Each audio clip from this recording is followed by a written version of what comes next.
जय श्री राधे। जय श्री कृष्ण भक्तों। माघ मास शुक्ल पक्ष जया एकादशी व्रत कथा। राजा युधिष्ठिर बोले, हे कृष्ण, 4 प्रकार के जीवों को उत्पन्न और पालन नाश करने वाले आप ही हैं। आप कृपा करके माघ शुक्ल एकादशी वर्णन करिए। उसका क्या नाम है और क्या विधि है।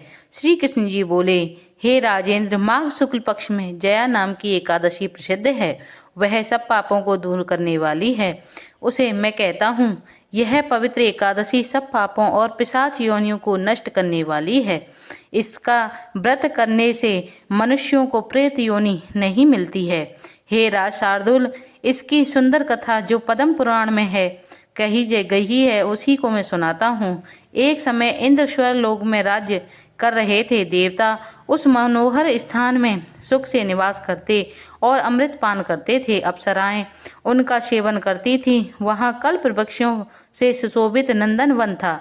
एक समय वहाँ इंद्र ने बहुत सुंदर प्रसन्नता से 50 करोड़ नायिकाओं से नृत्य कराया। वहाँ पुष्पदंत नामक गंधर्व गान कर रहा था।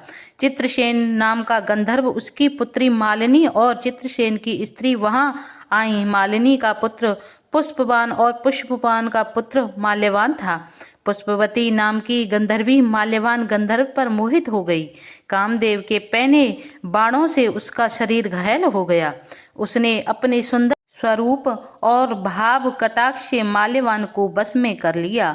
इंद्र को प्रसन्न करने के लिए नृत्य में वे दोनों आए और अप्सराओं के साथ गान करने लगी। मोहित होने से उनका चित्त डामाडोल हो गया। इससे शुद्ध गायन नहीं कर सके। परस्पर दोनों की दृष्टि बंध गई और दोनों कामदेव के वशीभूत हो गए। ताल व राग की गति बिगड़ने से इंद्र ने उन दोनों के मन की बात जान गया। तब इंद्र ने अपना अपमान समझकर कुपित होकर उन दोनों को शाप दे दिया। मेरी आज्ञा भंग करने वाले मूर्ख पापियों, तुमको धिक्कार है। तुम दोनों पिशाच रूप हो जाओ। मनुष्य लोक में जाकर अपने कर्म का फल भोगो। इस प्रकार इंद्र के श्राप के पाकर वे दोनों बड़े दुखी हुए। इंद्र के शाप से पीड़ित होकर वे दोनों हिमालय पर्वत पर पिशाच होकर बड़े दुखी हुए। पिशाच योनि से उन दोनों को कष्ट हुआ। शाप के कारण उनको गंध, रस और स्पर्श का ज्ञान नहीं होता था। शरीर में जलन होती थी, नींद नहीं आती थी। उस विशाल पर्वत पर भ्रमण करते हुए शीत से पीड़ित वे दोनों परस्पर वार्तालाप करने लगे। पिशाच शीत से पीड़ित होकर स्त्री से बोला, हमने ऐसा कौन सा दुखदायी पाप किया है जिस दुष्कर्म से हम दोनों को पिशाच योनि प्राप्त हुई है। मैं पिशाच योनि का कठोर निंदा करता हूँ, इसलिए इसको निंदक नरक समझता हूँ। इसी प्रकार का पाप नहीं करना चाहिए। इस प्रकार के दुख से घबराकर चिंता करने लगे। देवयोग से माघ शुक्ल पक्ष की एकादशी आ गई। तिथियों में श्रेष्ठ जया एकादशी की प्रसिद्ध तिथि आ गई। उस दिन उन दोनों ने कुछ आहार नहीं किया। हे नृपते, उस दिन उन दोनों ने जल भी नहीं पिया, न जीव हिंसा की, न पत्ते और न फल खाए। वे दोनों दुखी होकर पीपल के पेड़ के पास पड़े रहे। उसी तरह पड़े हुए उनको सूर्यास्त हो गया। रात जाड़े से कांपने लगे और जड़ सरीके हो गए। शरीर और भुजाओं में परस्पर आलिंगन किए हुए पड़े रहे। न नींद आई, न सुख मिला, न मैथुन की इच्छा हुई। हे राज शार्दुल, इस प्रकार इंद्र के शाप से पीड़ित उन दोनों दुखियों की रात्रि बड़े कष्ट से व्यतीत हुई।